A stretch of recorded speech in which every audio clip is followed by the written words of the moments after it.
Faut que je te pose une question. Dis-moi. Qu'est-ce que c'est que ça? Qu'est-ce que c'est que ça, Flo? Ça, c'est ce qu'on aura fait de plus gros dans notre atelier. Ah ouais? Ouais. Là, t'es sur un réservoir pendulaire d'avion de chasse. Salut les amis, j'espère que vous allez bien. Nouvelle vidéo. Aujourd'hui, on va parler un petit peu du projet moto puisque ça fait quand même pas mal de temps qu'on n'en a pas parlé. Et vu qu'il y a eu beaucoup de retard, il faut que je vous tienne un petit peu informé de la situation. Je parle pas trop fort parce qu'il y a Gaël qui dort, donc on prend le skate électrique, on va au bureau et on fait un petit point.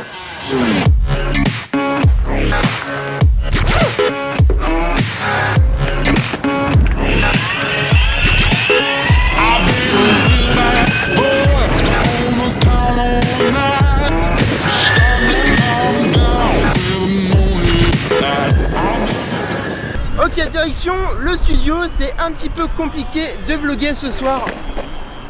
Merci. Puisque j'ai le skate électrique, la télécommande et un carton. Il faut que je le déballe parce qu'apparemment ça concerne la moto. Alors, parlons-en un petit peu de ce projet moto.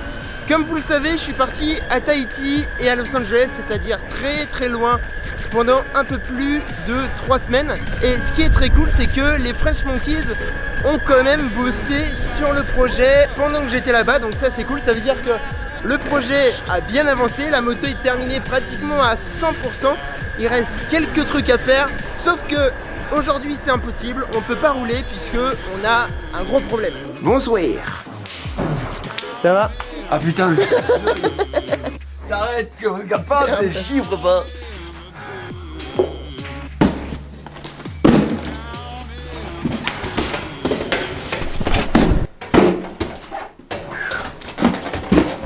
Bon alors, chose très cool, apparemment j'ai reçu un petit cadeau de la part de Igral. Ça devait arriver par la poste et ils m'ont dit que ça concernait mon café racer, tout ça. Donc je pense que ça va être stylé. Hop.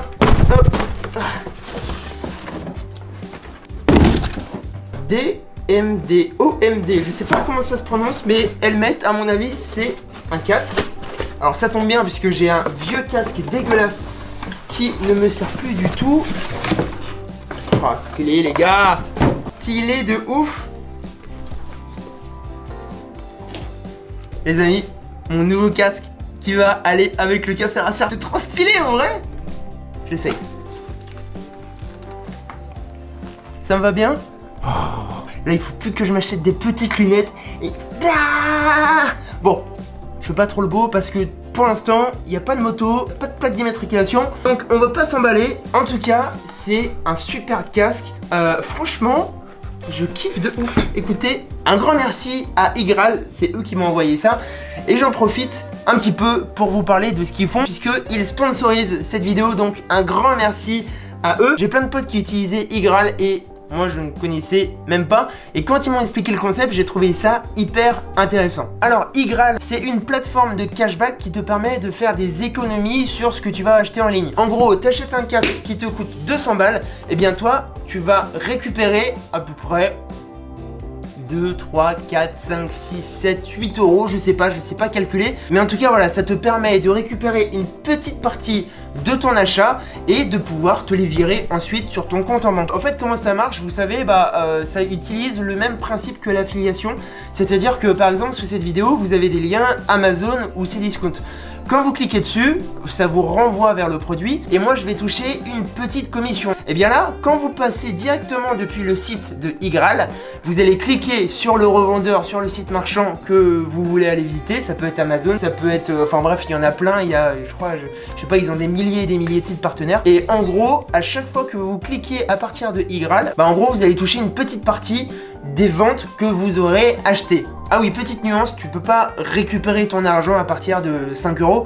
Le minimum, c'est 20 euros et tu peux te le faire virer soit sur ton compte bancaire, soit sur PayPal. Et je te mets toutes les infos en description pour découvrir le site internet, l'application mobile et tester une première fois si ça te chante. Bref, toutes les infos sont là et voilà. Merci Igral, je vais pas l'inaugurer aujourd'hui puisque c'est quand même un casque pour faire des courtes distances. Ça protège pas le menton, donc je vais l'utiliser je pense que pour la ville et que pour, on va dire, des vitesses n'excédant pas 50-60 km/h, hein, sinon ça peut devenir dangereux. Là, on se rend chez French Funkies pour parler un petit peu du projet moto, et surtout, on n'y va pas en skate électrique, on n'y va pas en voiture, mais on y va avec un tout nouveau mode de transport.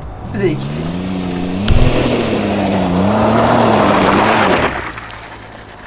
Alors, comme je vous l'ai dit, c'est cool, l'électricité est faite, tout est fait, il ne reste plus qu'à rouler, mais pour rouler, il nous faut ce qu'on appelle, non pas un éternuement, mais une carte grise que je n'ai pas. Oui. Alors, quand tu achètes une moto à l'étranger, c'est cool puisque tu as des prix qui sont relativement moins chers qu'en France, puisque tu as une zone de recherche qui est beaucoup plus vaste. Tu peux chercher ta moto en Belgique, au Luxembourg, en Allemagne, aux Pays-Bas, bref, un petit peu partout. Et aujourd'hui, c'est assez facile de ramener un véhicule de l'étranger en France. D'ailleurs, moi, je suis super content puisque j'ai trouvé ma BMW R65 Monolover de 1985 dans un état qui est franchement très très chouette, à un prix défiant, on va dire, toute concurrence en France. C'est hyper compliqué de trouver à des prix comme je l'ai trouvé. Je l'ai payé 2500 €, ce qui est franchement pas mal quand on regarde un petit peu la cote de ce véhicule. Cependant, immatriculer une moto belge en France, ça relève pas de la difficulté, ça relève du parcours du combattant, croyez-moi. Bon, alors déjà, tu dois faire tes démarches pour obtenir ce qu'on appelle un quitus fiscal auprès du service des impôts des entreprises, et c'est un document qui indique que ton véhicule est en situation régulière au regard de la TVA. C'est un petit peu compliqué, mais c'est obligatoire pour pouvoir faire ta carte grise. Déjà là, j'ai perdu une semaine. Et ensuite, et c'est là où ça devient très marrant, il faut faire une demande de carte grise, et là on te demande tous les documents, donc les mêmes documents qu'on t'a demandé pour le quitus fiscal, plus le quitus fiscal. Alors là, j'ai envoyé tous mes documents, etc. Ça a pris à peu près 2 semaines avant que je reçoive une réponse. Et quand j'ai reçu une réponse, on m'a dit que il y avait un souci. Bah oui, sinon ce serait pas mort. Et c'est ici qu'a commencé toutes mes emmerdes. Alors, le contrat de conformité, c'est quoi? Je vais vous lire. C'est un document qui permet le libre déplacement des marchandises dans le cadre de l'Union Européenne. En gros, c'est un document qui te permet de circuler en France avec un véhicule acheté à l'étranger. Hein?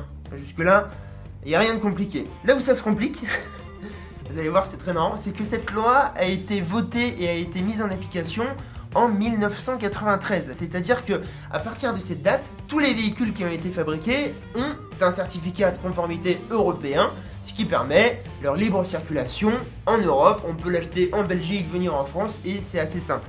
Sauf que pour tous les véhicules avant 1993, eh bien c'est le merdier, puisque moi, ma moto date de 1985 et je n'ai qu'un certificat de conformité belge.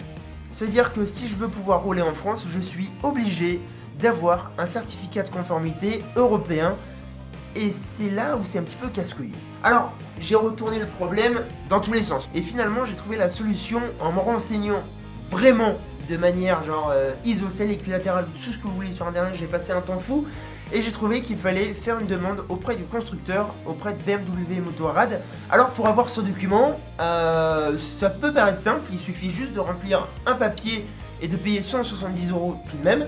Et dans ce papier, en fait, au début tu reçois le truc, tu vois que ça fait une page, tu te dis bon ok, ça va être simple. Et finalement, c'est la croix et la guerre. Je sais pas si c'est une expression qui se dit, mais c'est hyper compliqué. C'est-à-dire que sur ce document, il faut mettre le numéro de série de ta moto, le numéro de moteur, le numéro de cadre. Il faut mettre les dimensions des pneus avec les indices de vitesse. Il faut mettre, il faut prendre en photo la plaque constructeur moteur. Enfin bref, il y a tout un tas de trucs, et en gros ce qu'ils font, ils mettent en concordance les infos que tu as données et les infos qu'ils ont sur leur fichier informatique. S'il y a une couille quelque part, bah tu n'as pas ton certificat de conformité européen.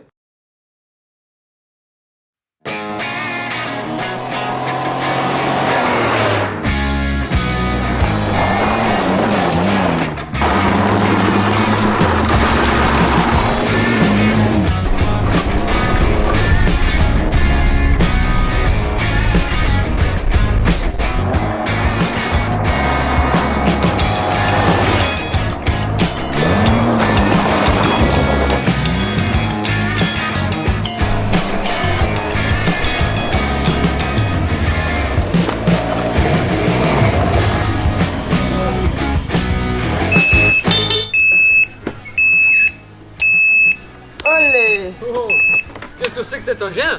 Qu'est-ce que c'est que ça? Qu'est-ce que c'est que ça, Flo? Ça, c'est ce qu'on aura fait de plus gros dans notre atelier. Ah ouais? Ouais. Là, t'es sur un réservoir pendulaire d'avions de chasse. Ah ouais, je sais pas si vous vous rendez compte du truc, mais ça c'est un réservoir d'avion de chasse. Ça, c'est un réservoir d'avions de chasse, ouais. Un réservoir que t'as sous les ailes en fait. Faut que je vous montre le délire. Ah oui, mais 5 mètres de long. oh, 5 mètres de long. Ouais. Ça va être propulsé par un moteur de moto avec une roue arrière de moto. Donc ça va être La folie. un modèle à 3 roues, unique au monde. Personne n'a D'accord. jamais fait ça Personne sur. n'a jamais Non, fait ça personne n'a jamais fait ça. Donc c'est un projet vraiment unique. D'accord. Est-ce que vous seriez chaud pour que je vous partage un petit peu le projet? Si tu es Eh oui. d'accord aussi. Ah oui, je suis d'accord, je suis d'accord. Je vais pas poser la question, mais Plus il est en partagé, soi, mieux c'est. bon, on a le projet moto que vous connaissez, etc. Mais un projet comme ça, je pense que ça peut être incroyable de montrer le début, parce que là, on part de rien, quoi. On a un réservoir d'avion, on a C'est deux ça, pneus c'est qui, hyper brut. voilà, qui sont là, et d'arriver à quelque chose qui roule, quoi. Ouais, ouais. Donc dites-nous si vous êtes chaud pour que je vous partage quelques épisodes sur la transformation de ce projet. En vrai, ça peut être méga stylé. Ouais. Et il me semble que tu as fait une vidéo dessus, hein, Oui, sur ta chaîne. sur notre chaîne YouTube. Donc je vous mets le lien ici ou là, je sais plus. Et il me semble que tu expliques un petit peu le projet, Ouais, j'explique, la vision que vous avez du truc, c'est ça. etc. Là, Donc, c'est la bref, première vidéo, voilà. on a été le chercher. Ouais. Puis après, on va faire d'autres vidéos, on va expliquer en détail.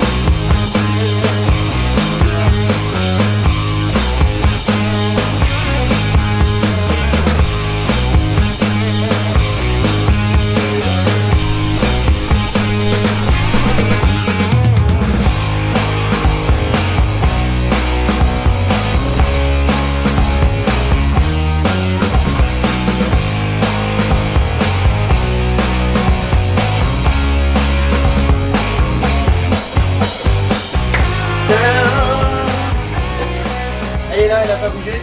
Alors là, elle est terminée à 98%. Ouais, Ah, on va garder 2% pour le réglage Ouais, sur route. C'est ça. Alors, pendant que j'étais à Tahiti, vous avez bossé un petit peu sur la moto, c'est ça? Ouais. Ouais. Alors, on a travaillé sur tout le faisceau électrique. Ouais. Donc, toute l'électricité est OK. Tout Ok. fonctionne au niveau d'éclairage, clignotant, feu, c'est Ah. tout fonctionne. Mais même déporté, on a la clé ici. Ah, donc ça, c'est installé. Ouais, on s'est mis là. Donc là, tu vois, on a l'éclairage. Ouais. Hop, Oh, la merde. phare. À l'arrière, déjà, t'as ton Ah, feu. putain. Yes. Avec, je suis con, j'appuie sur l'embrayage pour Vas-y. freiner. Là, le frein et tac, le clignotant. Bon, Ah, ça tue. comme je te disais, ça clignote lentement, mais il faut juste qu'on fasse un réglage sur notre centrale clignotant. Ah, ça tue. Et là, on va sortir une boucle arrière d'ailleurs avec feu arrière intégré Boum. qui sera disponible sur le site pour le BMW. Donc là, elle est C'est- fonctionnelle, mais il y a juste. Là, on a juste un réglage à faire au niveau du moteur. Ok. Et pour faire ce réglage moteur, il faut les papiers, il faut faire la plaque pour pouvoir rouler et pas se Yes. faire arrêter parce qu'on a quand même les flics qui passent souvent devant. Ouais. Donc si on se fait arrêter, ouais, on confisque pas la moto parce qu'il n'y a pas de papier quoi. Bon, quand même, c'est cool parce que le projet touche à sa fin. Posez-nous toutes les questions que vous avez sur la préparation, sur les choses qui nous restent à faire, sur l'immatriculation aussi d'une moto achetée à l'étranger, parce que je pense qu'il y en a beaucoup qui se posent des questions dessus. Ouais. C'est Et, pas si simple. et voilà. Et Ça prouve que c'est pas si simple. exactement. Et pour les beaux jours, si vous voulez changer 2-3 pièces, je vous laisse, comme d'habitude, aller checker un petit peu le site French Monkeys et aller checker leur chaîne YouTube, hein, parce qu'il y a des nouveautés sur Ouais, on la sort pas moto, mal sur de le belly trucs. tank, sur plein de choses. Bref, Les tutos, c'est les tutos surtout qui sont importants. voilà. Bon bah Flo, merci pour tout. Et une prochaine, À une prochaine. passe un bon voyage. Voilà, on leur dit de mettre des petits pouces bleus, Ouais, les petits peut-être. pouces. Mettez des petits pouces bleus. Eh, je les ai reconnus ceux qui avaient mis les pouces rouges. Hein. Ah ouais. Ça sert à rien, on les a repérés. Et puis bah on se dit, on s'appelle et on se dit quoi, hein. Ça roule. Allez, à bientôt les amis, Ciao. portez-vous bien et à très vite pour la suite de l'Islande et pour un voyage qui se prépare, ça va être très cool. Vous voyez, le skate électrique, c'est génial. Par contre, quand tu as plus de batterie, que tu es chargé à bloc et que tu as pas de métro à côté et que tu es à peu près à 4 km de chez toi, c'est un petit peu plus relou. Du coup, méthode B, je prends Uber, on rentre à la maison. Ça va être une dure journée les amis, très dure journée.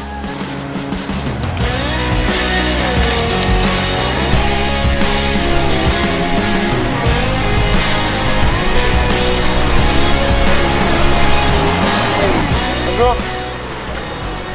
Fan de skate électrique. C'est relou ça. Ouais, je... Je suis désolé, merci. Il y a un problème. 20 km qu'ils annoncent. Yes. Ça va, franchement, sur le trottinette, je vous aurais pas pris. Hein. Ah ouais. Gros, c'est gros. Attends, je vais laisser le sac.